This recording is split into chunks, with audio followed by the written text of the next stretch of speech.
Aujourd'hui je vais parler d'X-Men Apocalypse, c'est un film que j'attendais pas du tout parce que même si j'adorais les X-Men, surtout le 1, le 2, le 3 était moyen. J'avais bien aimé, je l'ai vu 2 fois au cinéma, mais c'était que du divertissement, il n'y avait pas de thème derrière ou quoi que ce soit. Le film était pas très profond, X-Men Origin Wolverine était nul, de chez nul, mais vraiment nul. The Wolverine était moyen, mais encore une fois c'est un simple divertissement, donc beaucoup moins intéressant que X-Men 1 et 2. X-Men le commencement, j'avais été déçu même si j'avais plein de trucs que j'avais adoré, et je trouve que X-Men le commencement et X-Men Apocalypse souffrent des mêmes défauts. Et ensuite Days of Future Past que j'avais bien aimé en tant que divertissement avec un peu de profondeur, mais voilà, du coup j'avais l'impression que les X-Men avaient fait un peu le tour du sujet, du rejet, de la tolérance, etc. etc.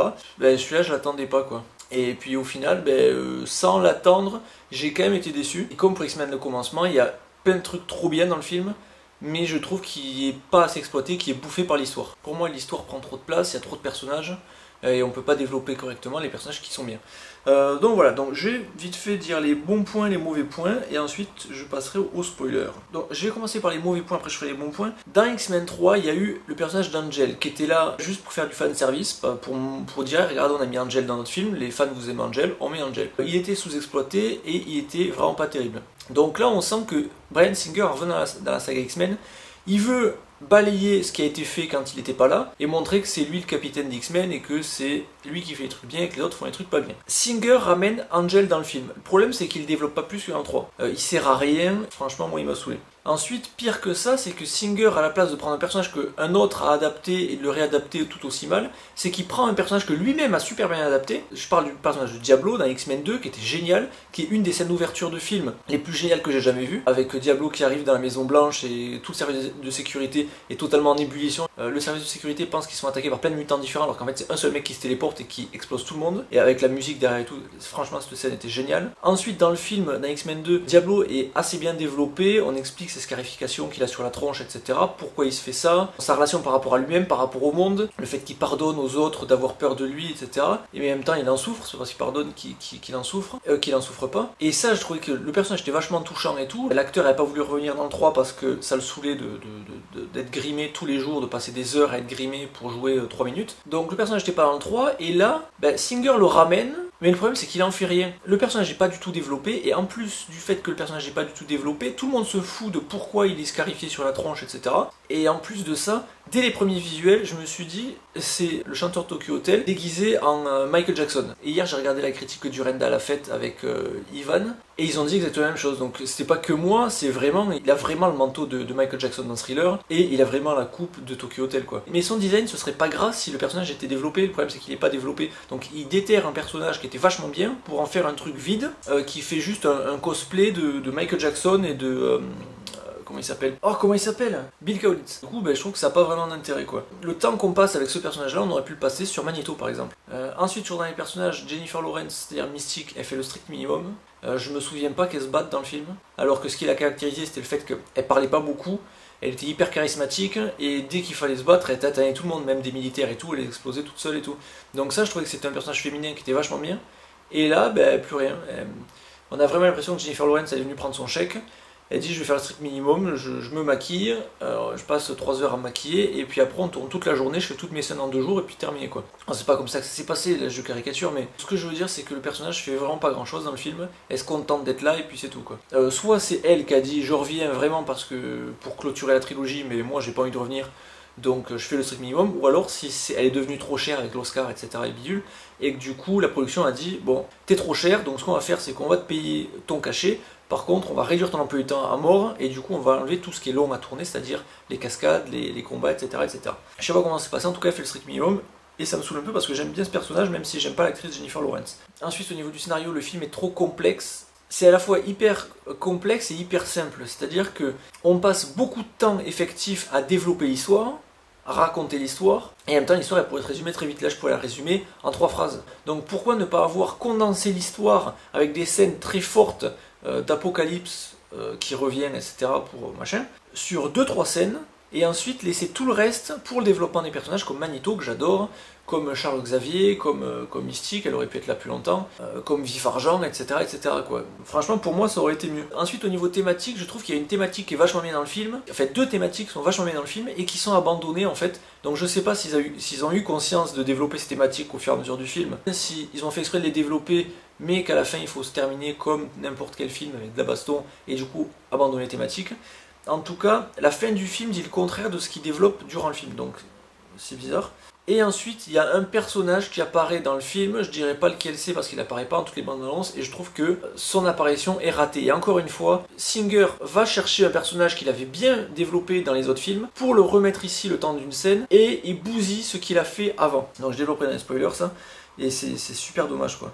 Et enfin, un dernier mauvais point, c'est que les costumes sont super nuls. Mais vraiment, je les trouve qu'ils sont super nuls. C'est-à-dire que Singer dans X-Men 1 et 2, il avait voulu éviter le méga kitsch de sortir les costumes jaunes, etc. Faire un lycra jaune et tout, et même lui, il fait une allusion quand le personnage de Wolverine dit « Vous osez sortir avec ça sur le dos ?» Il y a Cyclope qui lui répond « Tu préférais quoi, des combinaisons jaunes ?» Et là, il montre qu'il savait que les costumes étaient jaunes à la base, mais qu'il n'avait pas voulu le faire pour que ça fasse un peu réaliste. Dans X-Men 1 et X-Men 2, les costumes sont bien, très sobres, etc.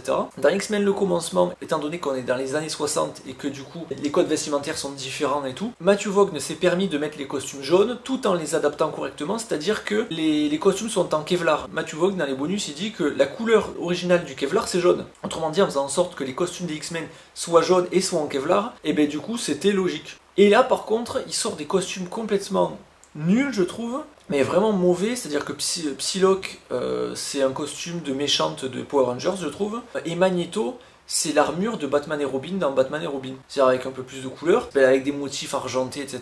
que je trouve vraiment mauvais. Et un dernier point aussi, c'est que Magneto est pas du tout exploité. Il commence par montrer Magneto tel qu'on l'avait jamais vu, montrer qu'il pourrait évoluer dans une certaine direction, et après ils abandonnent tout ça, ils lui foutent le costume débile, et puis après on le voit quasiment plus jusqu'à la fin du film. Enfin on le voit mais il fait plus rien, donc je trouve ça assez pourri. Mais le film se résume pas à ses défauts, je veux dire, c'est que là c'est le premier visionnage, donc tous ces défauts m'ont fait sortir du film à chaque fois qu'il y avait ces défauts. Mais il y a vraiment des points forts qui ont fait que j'ai été dans le film à plusieurs moments, et que j'ai trouvé le film même assez émouvant à certains moments. Donc premièrement, je trouve qu'il y a des fulgurances d'humour à 2-3 moments qui sont vachement bien. Je parle du personnage de Vif Argent, qui est super marrant. Il a une scène qui est 10 000 fois plus cool que la scène qu'on a vue dans Day of Future Past. Ensuite, il y a Bryan Singer, déjà dans Day of Future Past, qui faisait des gros doigts d'honneur à X-Men 3 et X-Men Origin Wolverine. Avec Day of Future Past, il invalidait X-Men 3 et X-Men Origin Wolverine. Donc ça, j'avais trouvé ça trop mortel, surtout pour X-Men Origin Wolverine. Et là, c'est un double gros doigt d'honneur à X-Men 3 et X-Men Origin Wolverine encore une fois. Donc il montre que ces films-là, il les aime pas du tout. Donc comme je disais dans les mauvais points, pour moi, le gros point fort du film, c'est Magneto. Magneto, je comprends pas qu'on ait pas fait un film centré sur Magneto, c'est-à-dire que il devait y avoir un film sur Magneto. La Fox voulait faire X-Men Origin Wolverine, X-Men Origin Magneto, X-Men Origin Cyclope, X-Men Origin Jean Grey, X-Men Origin Tornade, X-Men Origin, etc., etc.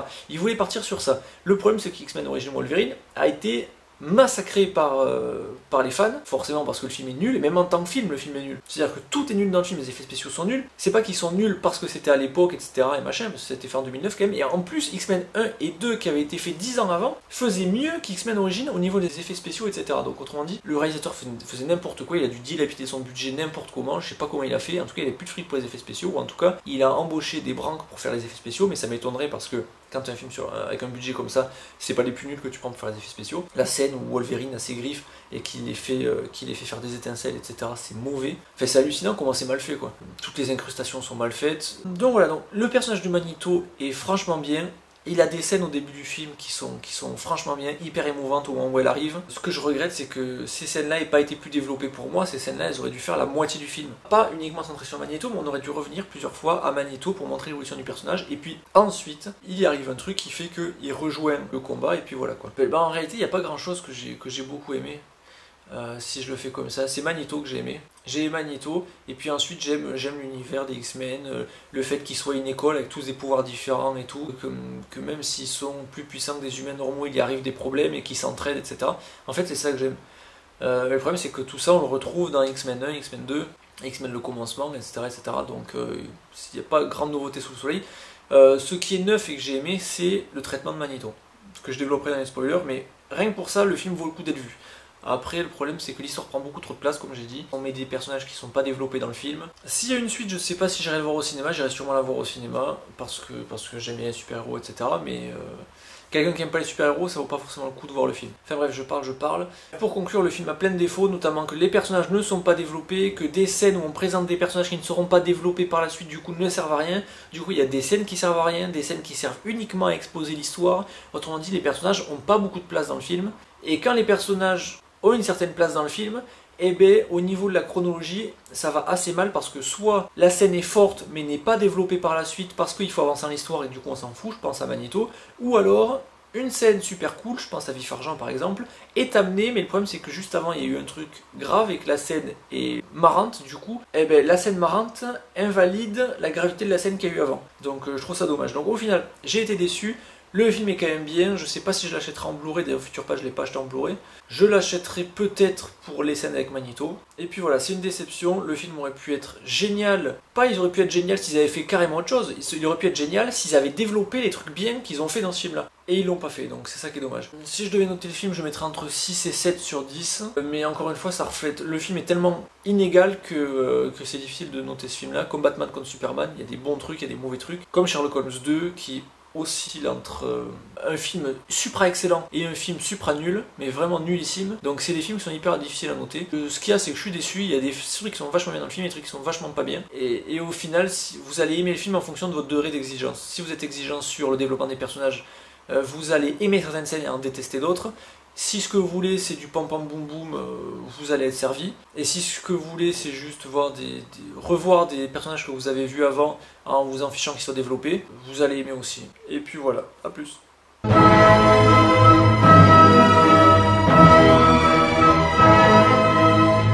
Alors pour les spoilers, je reviendrai sur la pique à X-Men 3. C'est-à-dire que c'est le moment où Cyclope, Jean, Diablo et une fille, je sais pas son nom, vont au cinéma et ils ressortent, ils vont aller voir le retour du Jedi. Et en sortant ils se disputent, ouais mais c'est lequel le mieux? C'est le 4, c'est le 5, c'est le 4, c'est le 5. À cette époque là c'est le 1 et le 2, c'est pas le 4 et le 5. Et ils se disputent et ils se disent ouais mais l'Empire contre-attaque est vachement plus sombre que l'autre, etc. Et puis il y a Cyclope qui dit ouais mais s'il n'y avait pas eu le 4, il n'y aurait pas eu le 5, donc c'est le 4 le plus important et c'est le 4 le mieux. Et juste après ça il y a un personnage qui répond bon de toute façon dans tous les cas le 3 est toujours le pire. Ça fonctionne avec la trilogie Star Wars et ça fonctionne aussi avec la trilogie X-Men, c'est-à-dire qu'il y a X-Men 1 qui fait quelque chose de nouveau, il y a X-Men 2 qui prolonge X-Men 1 en rendant le film plus sombre et avec une fin qui est sombre, comme dans l'Empire contre-attaque, avec la mort de Jean Grey, etc., enfin la mort présumée de Jean Grey, et qu'il n'y ait pas de réelle victoire à la fin. Et ensuite il y a le 3 qui arrive, qui est un pur divertissement, qui développe plus rien, puis voilà, et qui laisse un petit goût d'inachevé dans la bouche. Donc voilà, je trouvais ça assez bien vu d'avoir comparé Star Wars à X-Men, la première trilogie X-Men, et d'en profiter pour faire un petit pic à X-Men 3, comme il avait fait dans Day of Future Past en disant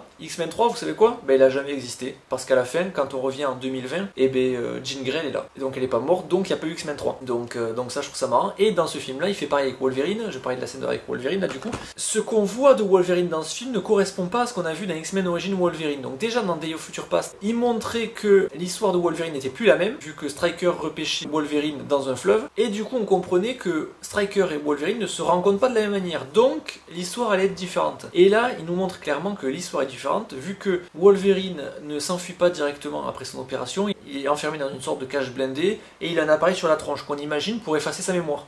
Et il est libéré par Jean Grey, etc. Pourquoi j'aime pas la scène? C'est parce que dans X-Men 2, on nous montre Wolverine qui est nu et qui est plein de sueur, plein de sang. C'est-à-dire que ses griffes apparemment sortent pour la première fois, ou je sais pas, en tout cas, ça saigne à mort. Wolverine regarde ses griffes, il comprend pas ce qui lui arrive et tout. Il a perdu la mémoire, il a carrément oublié qu'il avait des griffes avant qu'on les recouvre de métal, etc. Donc ça, je trouvais ça trop cool. Et ils insinuaient dans X-Men 1 et 2 que sa perte de mémoire était due à son opération qui avait été hyper traumatisante. Et ça, je trouvais ça absolument génial. Ça me montrait une opération qui était hyper dure, sachant qu'on ne peut pas l'anesthésier parce que son corps rejette les anesthésiants, etc.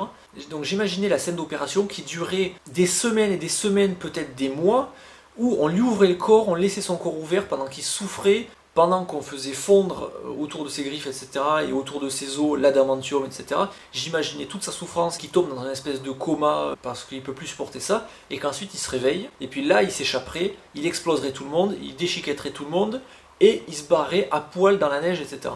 Et ça, cette image de Wolverine remplie de souffrance, hyper crado parce qu'il a plein de sang, il est en sueur, il comprend pas ce qui lui arrive, etc. Je trouvais ça absolument génial, sachant que le bunker dans lequel il était crado, etc. Et là, non. Là, il a un pantalon, parce qu'il faut surtout pas qu'il y ait de nudité. C'est pas parce qu'il y a l'unité qu'on est obligé de la filmer en full frontal, etc. Mais dans X-Men Origins Wolverine, ils avaient rendu tout le truc hyper nickel. Ils ont rendu le truc sexy, entre guillemets. Allez, on monte les fesses à Hugh Jackman qui court dans les champs.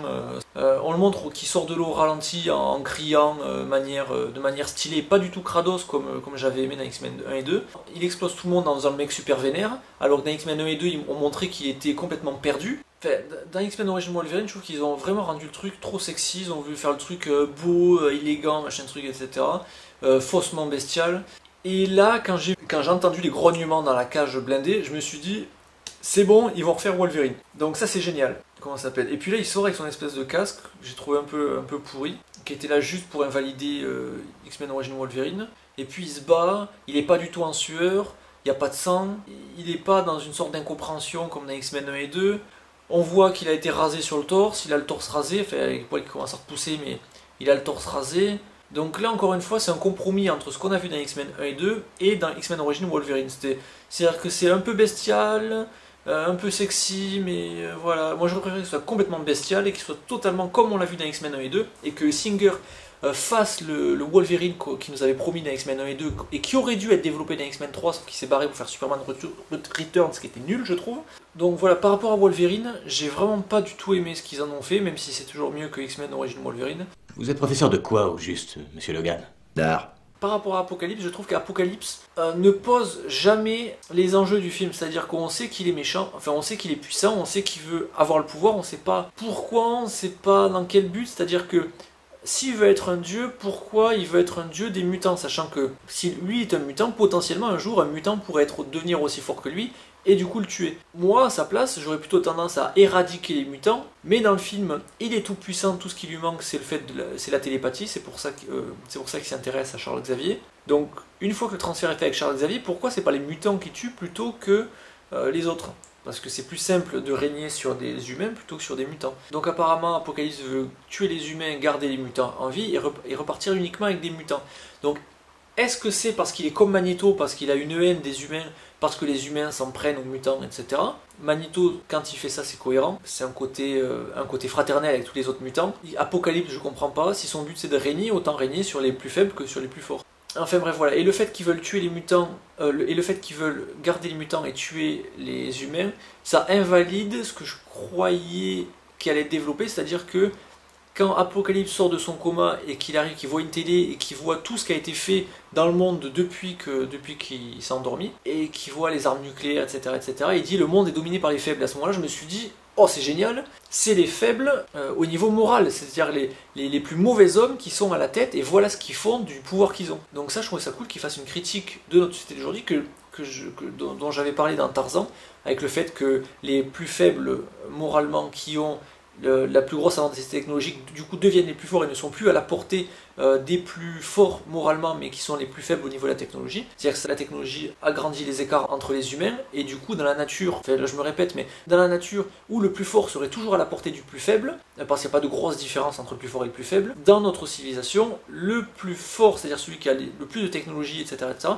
n'est plus du tout à la portée du plus faible. Et que si le plus fort n'a aucune morale, à ce moment-là, il fait n'importe quoi. Et c'est ce qui se passe à l'heure actuelle avec tous nos dirigeants, etc., qui font absolument n'importe quoi. Donc ça, je trouvais ça cool.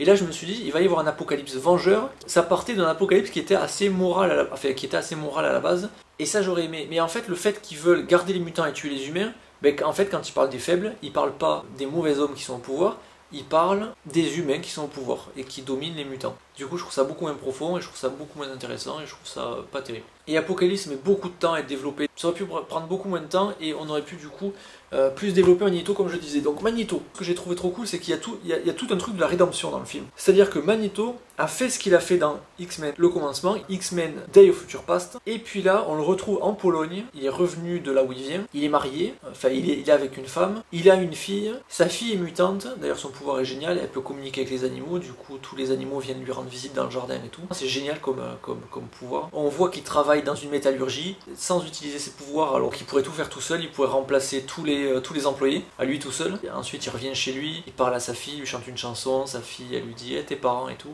ils sont où? Elle lui dit bah, des gens me les ont enlevés. Elle lui répond et toi il y a quelqu'un qui va venir t'enlever? Elle lui dit non personne ne viendra m'enlever. La scène suivante c'est Magneto qui est au boulot, il y a un truc qui va tomber sur un mec l'écrabouiller, Magneto sert de ses pouvoirs pour sauver un humain alors que Magneto il est plutôt du genre à vouloir exterminer les humains pour que les mutants puissent vivre libres. Et non là il prend un risque pour sauver sauver un humain. Et puis là il y a la police du coup dans la scène après qui arrive chez lui, sans métal ni rien, avec des arcs et tout, pour lui dire t'as un état d'arrestation, est-ce que c'est toi Magneto? Ils disent Magneto, c'est rigolo ça. T'as un état d'arrestation et tout, et là Magneto qui est pas du genre à écouter les règles etc, qu'est-ce qu'il fait?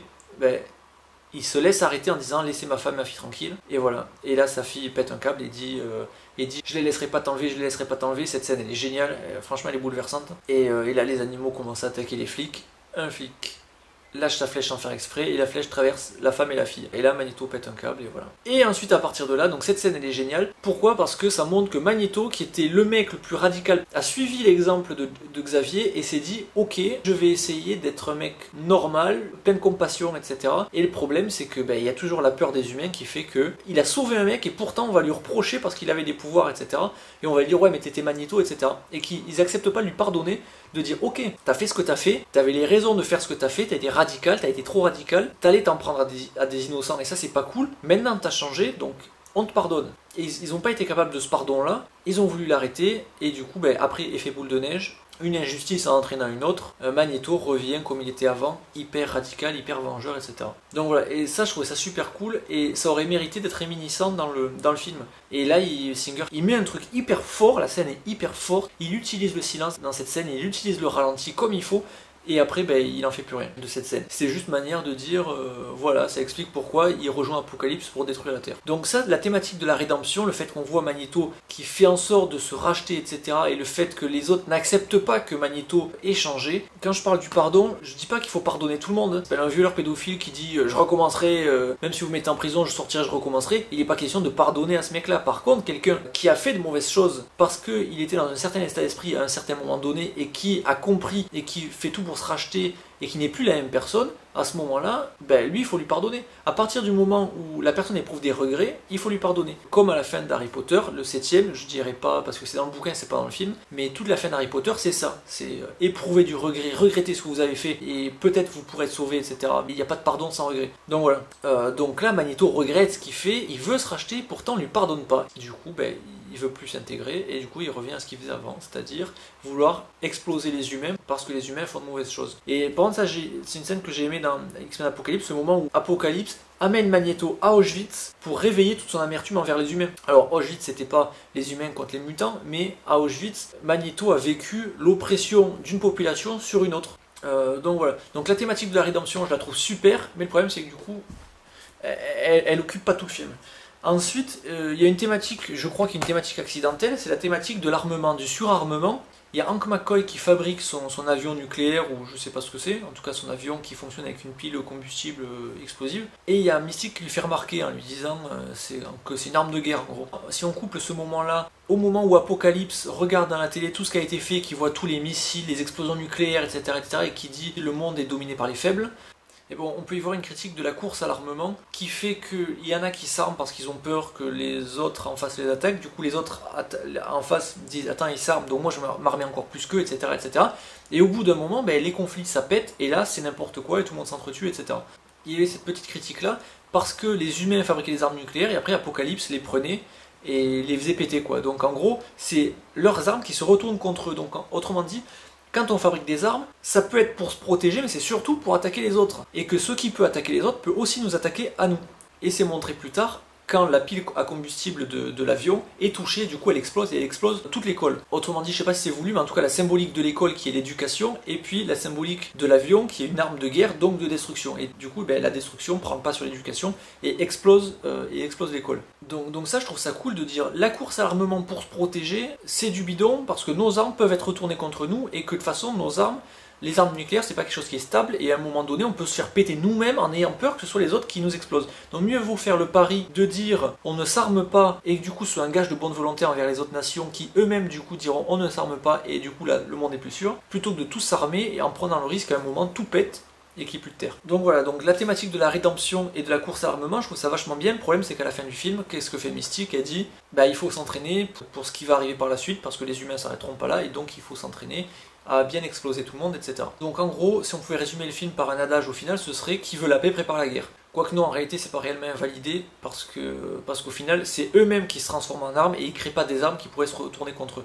Donc non, c'est qui veut la paix prépare la guerre, c'est vrai, c'est pour que les choses fonctionnent, je le disais dans ma critique sur Chappie, soit il faut être respecté, soit il faut être craint. Et quand il n'y a plus de respect, eh bien, c'est la crainte qui doit prendre le relais. Parce que si les gens ne nous respectent pas et que les gens ne nous craignent pas, ils vont s'en prendre à nous.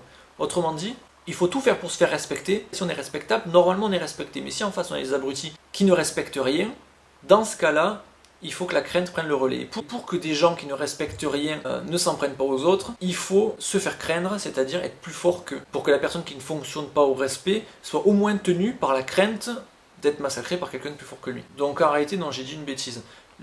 La fin du film n'invalide pas ce qui est dit au début. Parce qu'ils ne créent pas des armes qui pourraient se retourner contre eux, mais ils font en sorte de s'améliorer à eux pour être en mesure de se faire craindre, de faire en sorte que certaines personnes restent à leur place si à un moment donné elles ne respectent plus ce qu'il y a autour. Donc voilà, donc en fait non, c'est bien.